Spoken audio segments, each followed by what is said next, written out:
Hello everyone, welcome to book home. और आज की इस वीडियो में हम लोग कवर करने वाले हैं क्लास 9 एनसीईआरटी इकोनॉमिक्स का chapter 3 poverty as challenge.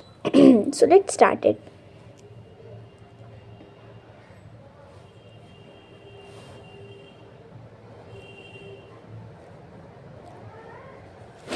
This chapter deals with one of the most difficult challenges faced by independent India, poverty.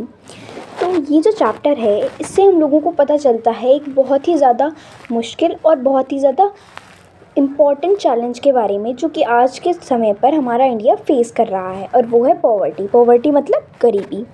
तो हमारा जो कंट्री है, जो इंडिया है, वो सबसे ज़्यादा ना इस वक्त पॉवर्टी फेस कर रहा है। After discussing this multi-dimensional problem through examples, the chapter discusses the way poverty is seen in by social sciences. Poverty trends in India and the world are illustrated through the concept of anti-poverty line. Causes of poverty as well as anti-poverty measures taken by the government are also discussed. The chapter ends with broadening the official concept of poverty into human poverty. तो ये जो chapter है इसमें हम लोगों को पता चलता है कि पूरे वर्ल्ड में पॉवर्टी का क्या हाल है। मतलब पूरे जो वर्ल्ड है, जितनी भी कंट्रीज़ हैं, उनमें कितनी गरीबी है, और जो सोशल साइंटिस्ट हैं वो उस गरीबी को किस तरीके से देखते हैं, और हमारी गवर्नमेंट ने ऐसा ऐसा क्या किया है जिससे वो गरीबी थोड़ी कम हो जाए। तो यहाँ से हमारा स्टार्ट होता है इंट्रोडक्शन इस चैप्टर का। In our daily life, we come across many people who we think are poor. They could be landless laborers in village or people living in overcrowded juggies in cities. They also be daily wage worker at the construction sites or the child workers in dhabas. तो हम लोगों ने अपनी daily की life में जो हमारी ज़िंदगी है उसमें हम लोगों ने ऐसे कई लोगों को नोटिस किया होगा जिससे हम लोग कहते हैं कि हाँ भाई ये तो बहुत गरीब हैं। वो कोई भी इंसान हो सकता है, जैसे कि जिसके पास लैंडलेस लेबरर, जैसे किसी के पास खेत नहीं है, ज़मीन नहीं है गांव में, और कुछ ऐसे लोग जो कि झुग्गीज़ में रहते हैं, और कुछ डेली वेज वर्कर यानी कि जो कंस्ट्रक्शन साइट्स पे काम करते हैं लोग, वो ये कुछ ऐसे बच्चे जो कि ढाबा पे काम किया करते हैं पैसे कमाने के लिए। They could be also be beggars with children in tatters. We see poverty all around us. In fact, every fifth person in India is poor. This means roughly 270 million or 27 crore people in India live in poverty. 2011 to 2012 census. तो ऐसे बहुत सारे लोग गरीब हो सकते हैं। जो भिखारी होते हैं, बेगर्स जो होते हैं, वो भी गरीब होते हैं। तो क्या होता है, हमारी जो कंट्री है ना उसमें हर पांचवा इंसान गरीब होता है। मतलब कि 270 मिलियन या 27 करोड़ पीपल जो हैं, हमारी जो पॉपुलेशन है वो गरीब है। और ये 2011 to 2012 का डाटा है। This also means that India has the largest single concentration of the poor in the world. This illustrates the seriousness of the challenge. तो ये जितनी ज़्यादा पॉपुलेशन हमारे यहाँ पे गरीब है ना, उससे पता चल रहा है कि इंडिया की हालत, मतलब जो इंडिया में जो लोग हैं वो थोड़े ज़्यादा गरीब हैं, और ये बहुत ही ज़्यादा सीरियस मैटर है। तो अब हम लोग पॉवर्टी के दो केसेस पढ़ने वाले हैं, एक अर्बन केस और एक रूरल केस। अर्बन मतलब जैसा कि हम लोगों को पता है शहर। 33 years old Ram Saran works as a daily wage laborer in a wheat flour mill near Ranchi in Jharkhand. He manages to earn around rupees 1500 in a month when he finds employment, which is not often. The money is not enough to sustain his family of 6 that includes his wife and 4 children aged between 12 years to 6 months. तो ये कहानी की तरह है। एक 33 years का एक इंसान होता है जिसका नाम होता है राम सरन। वो एक डेली वेज लेबरर है। मतलब जिस तरीके से कंस्ट्रक्शन साइट पे लोग काम करते हैं, रोज़ की रोज़ उनकी सैलरी मिलने वाले जो लेबरर हैं, उसी तरीके से राम सरन भी एक फ्लोर मिल पे काम करता है रांची में, जो कि झारखंड में है। और वो हर महीने 1500 अर्न कर पाता है जब भी उसे एम्प्लॉयमेंट मिलती है, यानी कि जब भी वो काम कर पाता है जिस महीने में, उसी वक्त उसे 1500 रुपये महीने मिलते हैं। और उसे हर बार एम्प्लॉयमेंट मिल जाए ऐसा ज़रूरी नहीं है। और ये जो पैसे हैं ना, ये बहुत ही ज़्यादा कम पड़ जाते हैं 6 लोगों की फैमिली को सरवाइव करने के लिए, जिसमें उसकी वाइफ है और उसके 4 बच्चे हैं जिनकी एज 12 ईयर्स से 6 मंथ होती है। He has to send money home to his old parents who live in a village near Ramgarh. तो उसके बूढ़े मम्मी पापा हैं जो कि रामगढ़ में रहते हैं। His father, a landless laborer, depends on Ram Saran and his brother who lives in Hazaribagh for sustenance. तो उसके जो पापा हैं वो एक लैंडलेस लेबरर हैं जो कि सिर्फ़ और सिर्फ रामचरण और उसके भाई पर डिपेंड करते हैं। Ramcharan lives in a one rented room in a crowded basti in the outskirts of the city. अब रामचरण बेचारा वो 1500 रुपये महीने कमाता है, वो भी ज़रूरी नहीं है क्योंकि उसे एम्प्लॉयमेंट कभी कभी ही मिलती है। तो वो एक ही रूम में रहता है अपने परिवार के साथ एक बस्ती में। It's a temporary shack built of bricks and clay tiles. His wife Shanta Devi works as a part-time maid in a few houses and manages to earn another 800. They manage a meager meal of dal and rice twice a day, but there's never enough for all of them.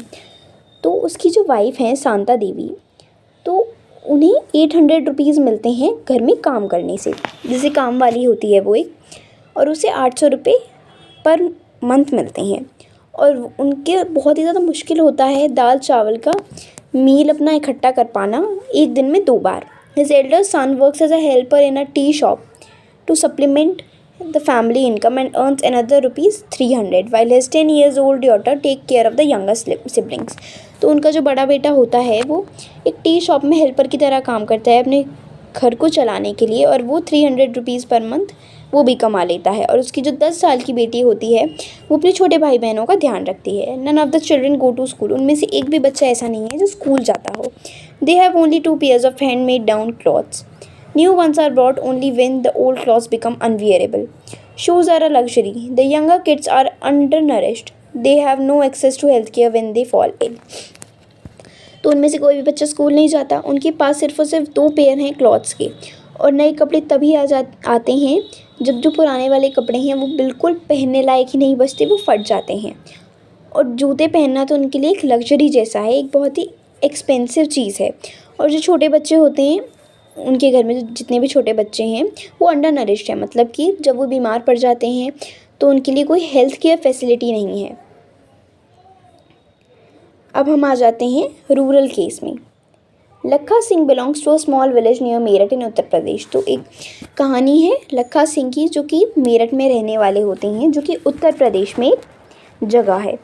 His family doesn't own any land, so they do odd jobs for the big farmers. Work is erratic and so is income. At times they get paid ₹50 for a hard day's work. तो उसके घर के जो family members हैं उनके पास कोई भी ज़मीन नहीं होती है, और वो बड़े बड़े जो किसान होते हैं उनके लिए काम करते हैं, और जो इनकम है ना वो उनकी बहुत ही ज़्यादा कम होती है। कभी कभी तो ऐसा होता है कि बहुत ज़्यादा मेहनत करने के बाद भी उन्हें सिर्फ और सिर्फ 50 रुपीज़ ही मिलते हैं एक दिन में। But often it's in kind, like a few kilograms of wheat or dal or even vegetables for toiling in the farm through the day. और कभी कभी क्या होता है जब वो पूरे दिन खेत में मेहनत कर रहे होते हैं तो उन्हें गेहूँ भी मिल जाते हैं, दाल भी मिल जाती है, और कभी कभी तो सब्जियाँ भी मिल जाती हैं। The family of 8 can not always manage 2 square meals a day. तो उनके जो घर वाले होते हैं जिसमें कि 8 मेम्बर्स होते हैं, 8 मेम्बर्स होते हैं, वो दो वक्त का खाना भी मैनेज नहीं कर पाते हैं। लखा सिंह लिव्स इन अ कच्चा hut on the outskirts of the village. The women of the family spend the day chopping fodder and collecting firewood in the fields. His father, a TB patient, passed away 2 years ago due to lack of medication. His mother now suffers from the same disease and life is slowly ebbing away. Although the village has a primary school, Lakha Singh never went there. He had to start earning when he was 10 years old. New clothes happen once in a few years. Even soap and oil are a luxury for the family. तो लखा सिंह जो है वो एक कच्चा house में रहते हैं, और उसके जो घर वाले हैं उनमें उनके एक पापा भी थे जिनकी डेथ हो जाती है 2 साल पहले टीबी के चलते हुए, और अब उनकी जो मम्मी हैं वो भी सेम डिसीज़ से ही सफ़र कर रही हैं, और उनके जो घर वाले हैं उनके पास इतने पैसे नहीं हैं कि वो अपने घर के बच्चों को स्कूल भेज सकें। और लखा सिंह भी जो था वो भी कभी स्कूल नहीं जा पाया, उसे तभी से पैसे कमाने पड़े जब वो 10 साल का था। और जो नए कपड़े हैं वो तो कई सालों में एक बार ही होता है, मतलब कई सालों में एक बार वो कपड़े खरीद पाते हैं। और जो सोप और ऑयल हैं, साबुन और तेल जैसी चीज़ें भी उनके लिए लग्जरी है। Study the above cases of poverty and discuss the following issues related to poverty: landlessness, unemployment, size of families, illiteracy, poor health, malnutrition, child labor, helplessness. तो ये कुछ ऐसे फैक्टर्स हैं कि जो दोनों ही कहानियों में बिल्कुल सेम है। उनके पास खेत नहीं है, वो अनएम्प्लॉयड रहते हैं, उनकी जो फैमिली है वो बहुत बड़ी है। इलिटरेसी मतलब वो पढ़े लिखे नहीं हैं। पुअर हेल्थ, माल न्यूट्रिशन, कोई ना कोई उनके घर में बीमार रहता है और हेल्थ केयर फैसिलिटीज़ भी अफोर्ड करने के लायक उनके पास पैसे नहीं हैं। चाइल्ड लेबर, दोनों के ही घर में बच्चे जो हैं वो काम कर रहे हैं। हेल्पलेसनेस, कोई भी उनकी मदद नहीं कर रहा। तो ये सारी चीज़ें दोनों ही केसेस में सेम है। These two typical cases illustrate many dimensions of poverty. They show that poverty means hunger and lack of shelter. It also a situation in which parents are not able to send their children to school, or a situation where sick people cannot afford treatment. तो गरीबी का मतलब क्या होता है? गरीबी का मतलब होता है कि जो इंसान खाना ना खा पाए, उसके पास खाना जमा करने के भी पैसे ना हो, उसके पास घर ना हो, एक ऐसी सिचुएशन जहाँ पर माँ बाप अपने बच्चों को स्कूल ना भेज पाएँ, जहाँ गरीब लोग और बीमार लोग ठीक ना हो सकें और उनके पास फैसिलिटीज़ ना हो, ट्रीटमेंट वो अफोर्ड ना कर सकें, तो ये है गरीबी। Poverty also means a lack of clean water and sanitation facilities. It also means a lack of regular job at a minimum decent level. Above all, it means living with a sense of helplessness. Poor people are in a situation in which they are ill-treated in almost every place. तो जो गरीब लोग हैं ना, सभी उनका मजाक उड़ाकर चलते हैं और उनका कोई भी सहारा नहीं होता। In farms, factories, government offices, hospitals, railway stations, etc. Obviously, nobody would like to live in a poverty. तो चाहे कोई भी इंसान हो, कोई नहीं चाहेगा कि वो गरीबी में जिए। सभी चाहते हैं कि सब लोग बहुत ही हंसी खुशी रहें, उनके घर में गरीबी ना हो, जो मतलब नॉर्मल चीज़ें हैं जो हमारी रोज़ की ज़िंदगी में चाहिए तो वो भी हों। One of the biggest challenges of independent India has been to bring millions of its people out of abject poverty. Mahatma Gandhi always insisted that India would be truly independent only when the poorest of its people become free of human suffering. तो सबसे बड़ा challenge जो हमारे देश का है इस वक्त वो ये है कि बहुत सारे लोगों को, मिलियंस ऑफ लोगों को, जैसे हम लोगों ने देखा था 270 करोड़ मिलियन पीपल जो हैं वो इस वक्त गरीबी में जी रहे हैं। तो इस वक्त इंडिया का सबसे बड़ा चैलेंज यही है कि वो सब लोगों को पॉवर्टी में से बाहर निकाल सकें।